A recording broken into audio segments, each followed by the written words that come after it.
Hello. Welcome to the podcast, Human Rights in America, a Revolutionary Mindset. I am your host, Sue Young.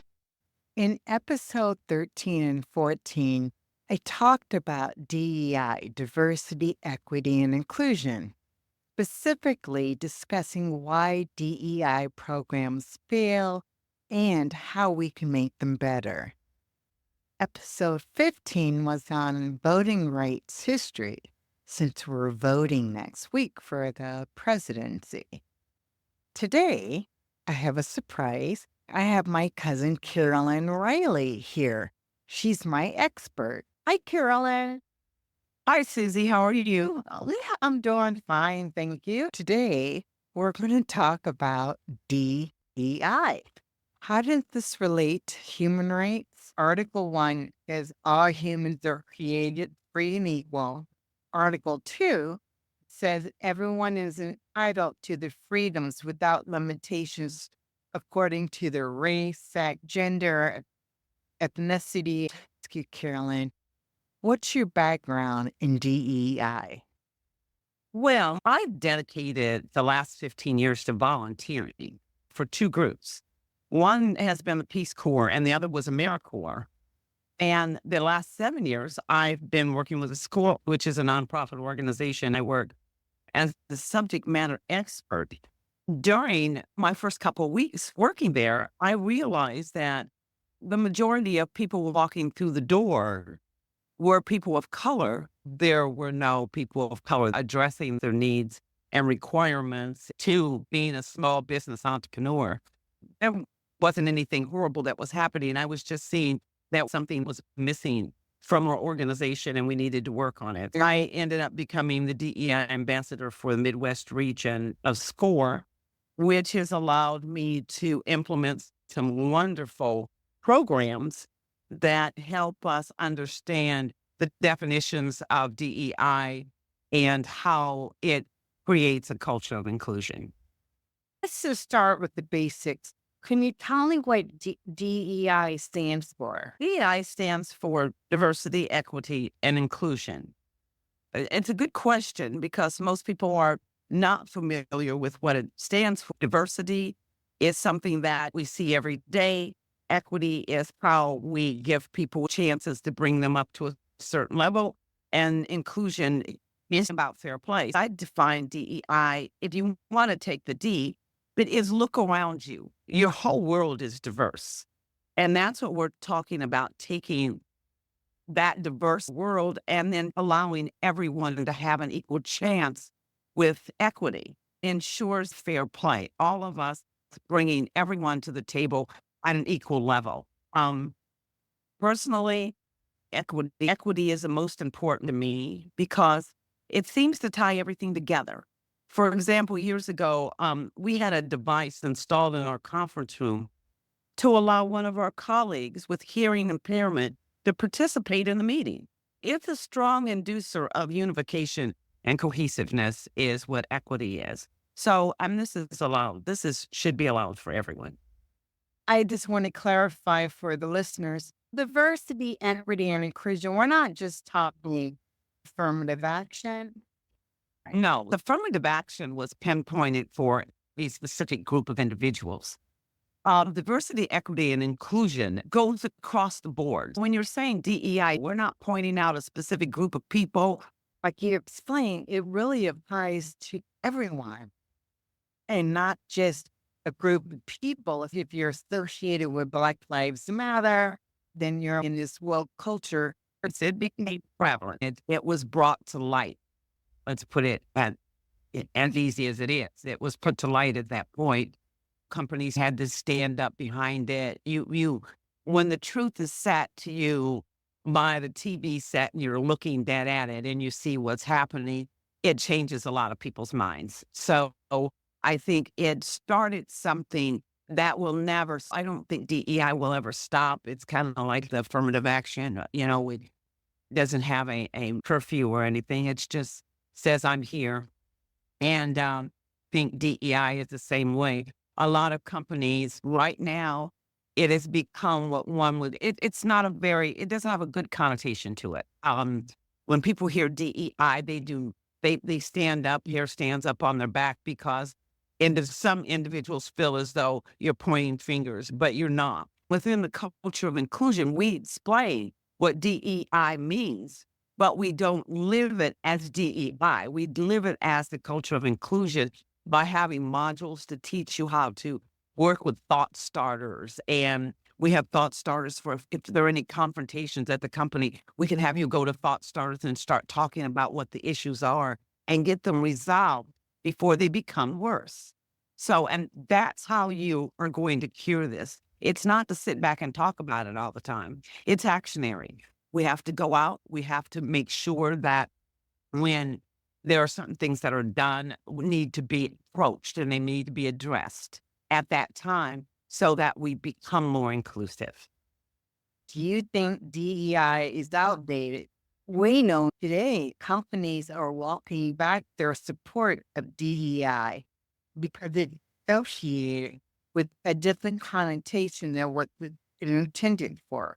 Like you said, cultural inclusion, which is a better term because it doesn't exclude anyone. People don't see themselves in diversity, equity, and inclusion.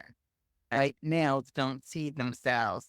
The minute you say diversity, they think they're not in there. Is lack of DEI, diversity, equity, and inclusion, a corporate problem or a problem for America? Oh, that's a problem for America. It's almost like code of ethics that everyone has to take. I believe every company should incorporate and bring into their company some type of code of ethics that has to do with DEI. You don't have to call it DEI. It could be just a code of ethics for inclusion. People agree that they will have a code of ethics and they will follow that code of ethics when they are hired by any company. Do you feel that the annual training for diversity training goes far enough? Or I think you already answered it because you equated it to cultural inclusion.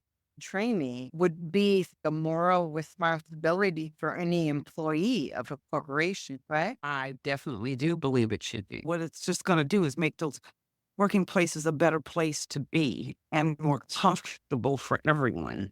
People were getting frustrated with trying to understand what we were trying to go after or what the end result.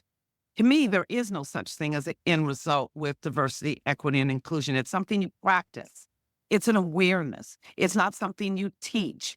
It's no more than you making certain things available and aware to everyone so we can all learn from it. It's a set of values and practices that aim to create a more inclusive and welcoming environment for people from all backgrounds. I asked them to explain equity. I remember one gentleman, he was really angry about it because he says, that means I have to give up what I have to give it to somebody else for them to be equal. Oh, what we want is this example that I gave. You have a person that's hearing impaired. They walk in a room, you're having a meeting, and they can't participate because they can't hear. And so you bring in an audio unit, which allows them to hear better now, into the middle of the table for anyone. So what you've done is you brought everyone to the table at the same level now to participate and to be part of what is going on. That's what DEI is about. It's not about pointing fingers at people and say, you did this wrong. But I woke up this morning thinking of DEI, that we always think it's about race only. Gender maybe, very so perfectly described. It's about inclusion for everyone, and everyone should see themselves. If I'm in the business in Aspen, Colorado, that workspace around me, and I'm hiring locals, who won't seem that you're going to get a very racially diverse company, but that's not what you're talking about. That's not what we're asking you to do. We're just asking you to be diverse for your environment and your community. If your community is not heavily based with people of color, then no, we don't expect that. But there are all other ways. It's bringing more women into leadership roles. Is That is what I hear all the time. Everybody thinks DEI is set on color, and it's not. Thank you. I second that. If we're trying to incorporate human rights, DEI, culture inclusion, to me, we really have to stop looking at the word diversity only in the terms of a mixed bag of colors. We can Exactly. race, and that's not our diversity. In fact, I just want to put it out there again.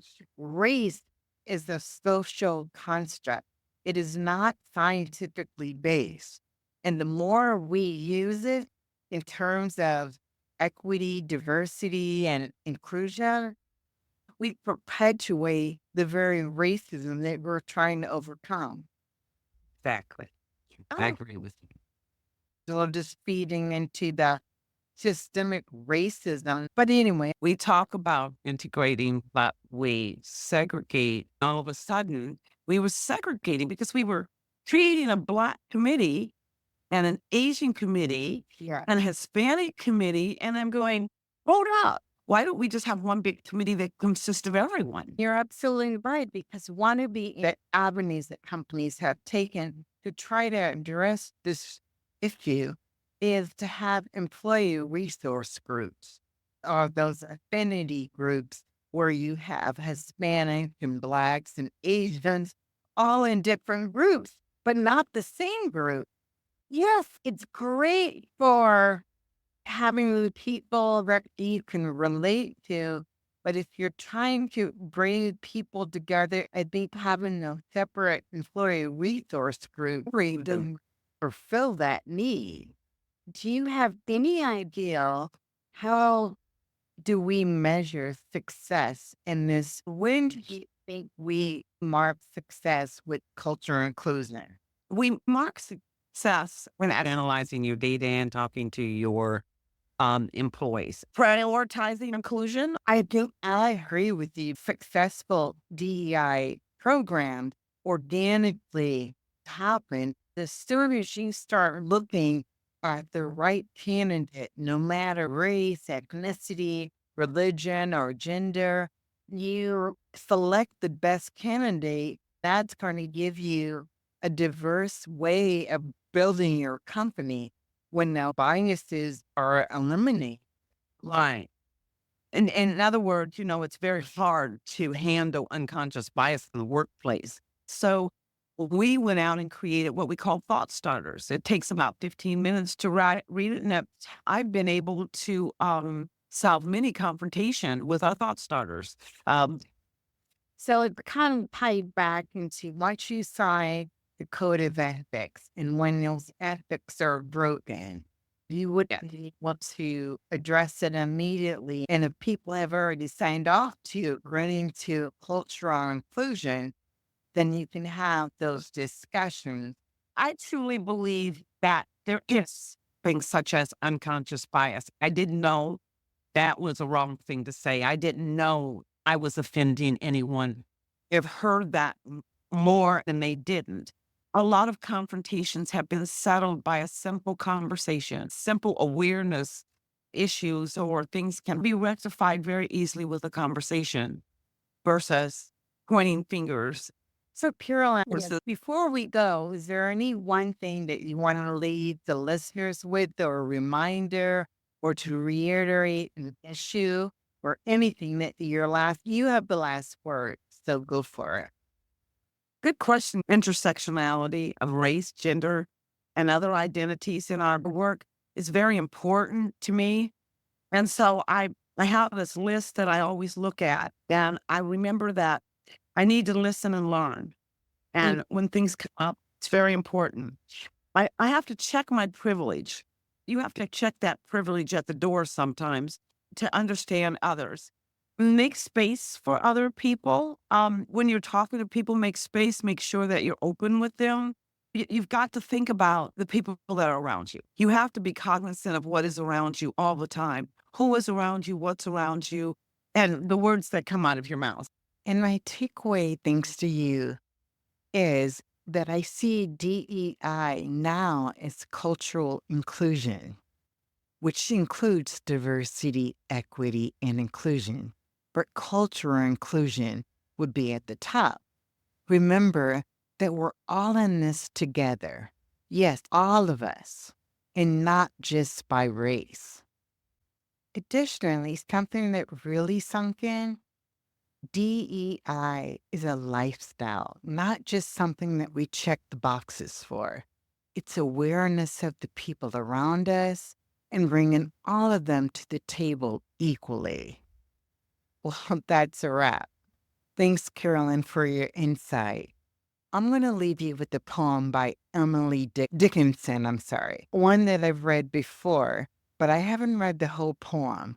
So here's the whole poem. Hope. Hope is the thing with feathers that perches in the soul and sings the tune without words and never stops at all. And sweetest in the gale is heard, and sore must be the storm that could abash the little bird that kept so many warm. I've heard it in the chilliest land and on the strangest sea, yet never in extremity it asked a crumb of me.